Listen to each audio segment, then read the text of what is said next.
Hello दोस्तों, कैसे हैं आप सब लोग। आशा करते अच्छे होंगे। स्वागत है आप सबका एजुकेशन चैनल पर, जिसमें हम देख रहे हैं बाल महाभारत कथा। वीडियो को देखने के लिए चैनल को लाइक शेयर सब्सक्राइब कर लीजिए। आइए शुरू करते हैं इस वीडियो के माध्यम से इस पाठ को पढ़ना। पिछली वीडियो में पार्ट 6 को पढ़ा था। इस वीडियो के माध्यम से पार्ट 7 को करेंगे। पार्ट 7 भीम, जानेंगे भीम के बारे में।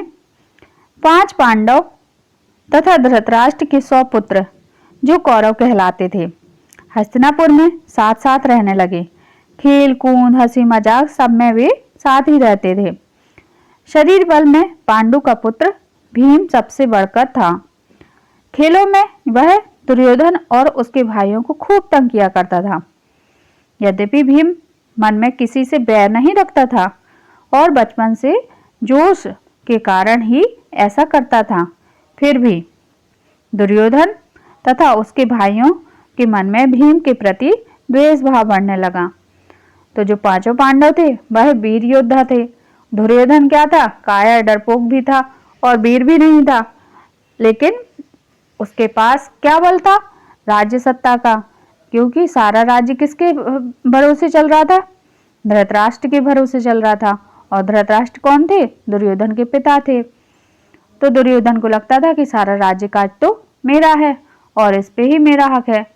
और ऐसे ही बालकाल से ही उन लोगों में कुछ ना कुछ नोकझोंक चलती रहती थी। जैसे कौरवों में और पांडवों में कुछ ना कुछ चलता रहता था, वही यहाँ धीरे धीरे द्वेष का रूप लेता गया, बैर बढ़ने लगा।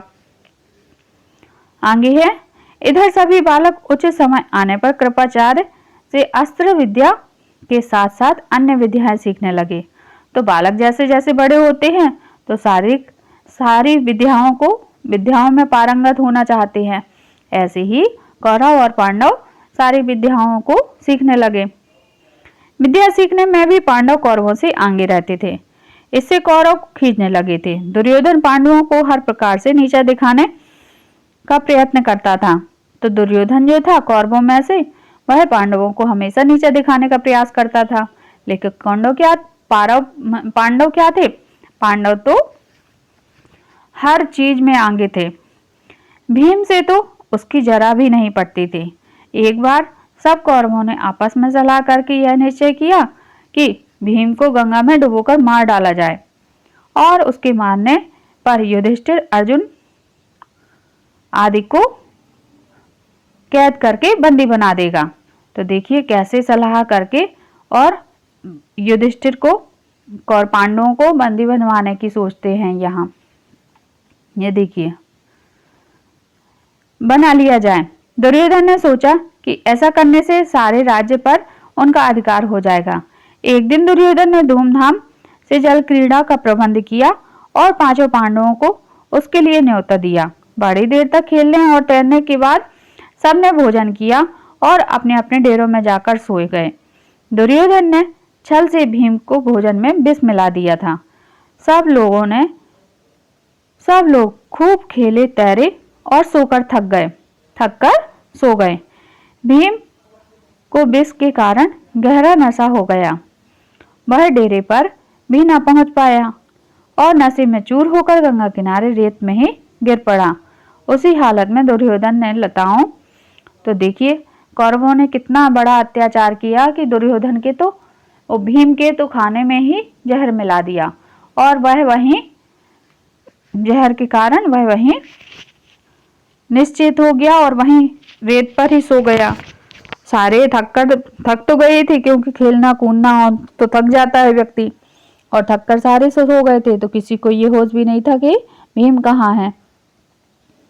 अब क्या किया, जब उसको जहर मिला दिया वह बेहोश हो गया, तो अब तैयारी थी कि इसको गंगा नदी में डुबोकर मार दिया जाए। से उसके हाथ पैर बांधकर उसे गंगा में बहा दिया। लताओं से जकड़ा हुआ भीम का शरीर गंगा में की धारा में बहता हुआ दूर निकल गया। अब उसको गंगा नदी में बहा भी दिया। इधर दुर्योधन मन ही मन यह सोचकर खुश हो रहा था कि भीम का तो काम तमाम हो गया। अब दुर्योधन को खुशी हो रही थी कि मैंने जैसा सोचा था वैसा हो गया, मैंने भीम को मार डाला। जब युधिष्ठिर आदि जागे तो भीम को न पाया, तो चारों ओर भाइयों ने मिलकर सारा जंगल तथा गंगा का वह किनारा जहां जल क्रीड़ा की थी छान डाला, पर भीम का कहीं पता न था। अंत में निराश होकर दुखी हृदय से वे अपने महल को लौट आए। इतने में ही क्या देखते हैं कि झूमता झामता चला आ रहा था भीम, क्या है, झूमता झामता चला आ रहा था। पांडवों और कुंती के आनंद का ठिकाना न रहा। क्यों? अपने भाइयों को देखकर, अपने बच्चों को देखकर किसको बुरा लगता है? तो पांडव तो बहुत खुश हुए, उनकी माँ भी खुश हुई, लेकिन बाद में भीम का पता दुर्योधन को चलेगा, उसको कैसा लगेगा? युधिष्ठिर, कुंती आदि ने भीम को गले से लगा लिया।